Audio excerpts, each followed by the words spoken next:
حضرت ابو بکر صدیق کا زمانہ تھا تو ایک شخص ملک شام کا رہنے والا، بڑا قرضہ چڑھ گیا اس پہ، تو وہ حضرت ابو بکر صدیق کے پاس آیا، کہنے لگا آپ امیر بھی ہیں اور امیر بھی ہیں، دونوں باتیں، ایک امیر یہ ہے کہ مسلمانوں کے سربراہ ہیں، اور دوسرا اللہ نے آپ کو مال و دولت بھی عطا فرمایا ہے، تو میرے اوپر قرضہ چڑھ گیا ہے تو مہربانی فرمائے۔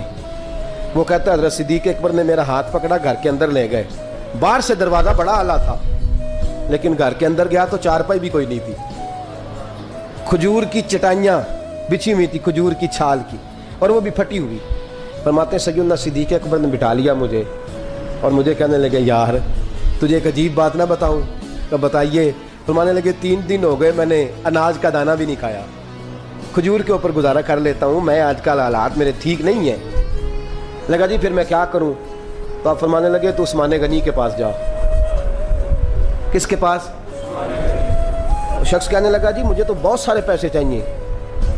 تو آپ نے فرمایا تیری سوچ وہاں ختم ہوتی ہے جہاں سے عثمان کی سخاوت شروع ہوتی ہے، تیری سوچ وہاں تو جو سوچتا ہے نا اتنے ملیں گے، تیری ختم ہوتی ہے سوچ جہاں سے عثمان کی سخاوت شروع ہوتی ہے، تو جا۔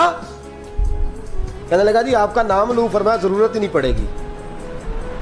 کہا جی میں ذکر کروں گا کہ مجھے امیر المومنین نے بھیجا۔ فرمایا ضرورت ہے، صرف اتنا تو جا کے بتانا کہ میں مقروض ہوں اور رسول اللہ کا نوکر ہوں صلی اللہ علیہ، اتنا بتانا کہ مسلمان ہوں، مصطفیٰ کا غلام، بس، اور کسی اضافے کی ضرورت ہے؟ کہا جی وہ دلیل مانگیں گے؟ فرمایا عثمان خیرات کرتے تفتیشیں نہیں کرتا، عثمان اللہ کی راہ میں دیتے ہوئے تفتیشیں 10 روپے دینا اور 100 بات سنانا فقیر کو، تک تو نہیں نا، 10 روپے اور 100 قسم کے تانے نہ دے تو میاں چشم پوشی کر جا، تجھے کس نے اجازت دیا ٹٹولنے کی، پھولنے کی اور کرودنے کی؟ یہ حال اگر تیرے ساتھ کیا جائے، رب اگر تجھے ٹٹول کے دے تو تیرا کیا بنے؟ رب کریم اگر تجھے ٹٹول کے دے کہ پہلے بتا نمازیں کتنی پڑھی ہیں، سویرے اٹھتا ہے کہ نہیں، تو تیرا کیا حال ہوگا؟ تو ٹٹولتا پھرتا ہے 10 روپے دینے کے لیے۔ حضرت عثمان غنی کی عادت نہیں، وہ شخص کہتا ہے میں چلا گیا، پوچھتا پچھاتا دروازے پہ پہنچا، دروازے پہ دستک دی تو حضرت عثمان غنی کے اندر سے بولنے کی آواز ہے، اپنے بچوں کو ڈانٹ رہے ہیں، کہتے ہیں یار تم لوگ شہد کے اندر، دودھ کے اندر شہد ملا کے پیتے ہو، خرچہ تھوڑا کم کرو، اتنا خرچہ تم نے بڑھا دیا ہے، تم دودھ کے اندر دودھ بھی میٹھا شہد بھی میٹھا، ایک چیز کھا لو کو بیمار ہو، 2 چیزیں استعمال کرتے ہو۔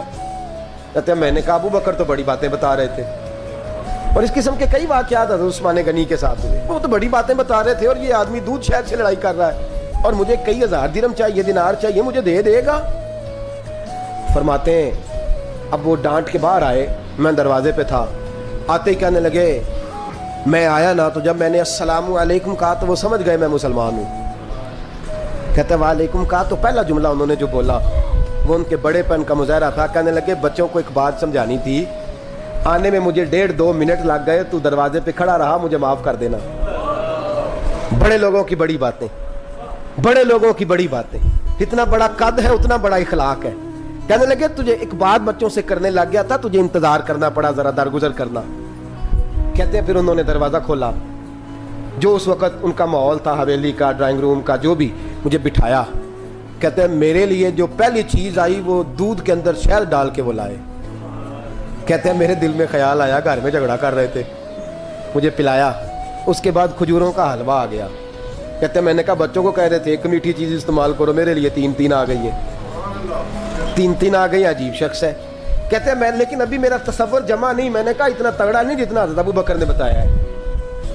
کہتے ہیں کھلا پلا کے نا پھر پوچھنے لگے کیسے آئے ہو، کیسے آئے ہو؟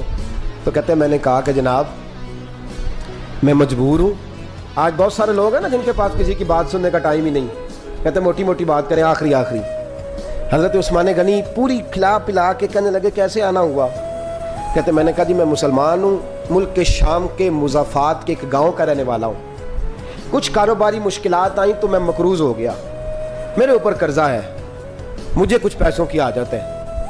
فرمانے لگے میں نے کچھ پیسے کہا، انہوں نے ایک آواز دی تو ان کا غلام آیا ایک اونٹ کے اوپر لدا ہوا سامان لے کے۔ کس کے اوپر؟ اونٹ کے اوپر۔ کہتا ہے مجھے 3000 اشرفیوں کی ضرورت تھی، میں نے بتایا نہیں 3000 چاہیے۔ اونٹ آیا تو حضرت عثمان غنی کہنے لگے اس اونٹ پر تیرے لیے تیرے گھر والوں کے لیے میں نے کپڑے بھی رکھوا دیے, کھانا بھی رکھوا دیا اور 6000 اشرفیاں بھی رکھوا دیے. تو پیدل آیا ہے تو اب اونٹ لے کے جا. کہتے میں نے کہا حضور اونٹ واپس کون کرنے آئے گا؟ کہنے لگے واپس کرنے کے لیے دیا ہی نہیں تو تحفہ ہے, تو لے جا. کہتے ہیں میں کہاں سے چلا تھا ڈھونڈتا اور مدینے میں آیا, اور جب مدینے میں آیا تو پھر اللہ نے جھولی بھر کے عطا فرمایا. کہتے ہیں میری آنکھوں میں آنسو آ گئے اور میں نے کہا حضور آپ نے تو میری ضرورت سے کہیں بڑھ کے نواز دیا ہے, مجھے معاف کیجئے گا.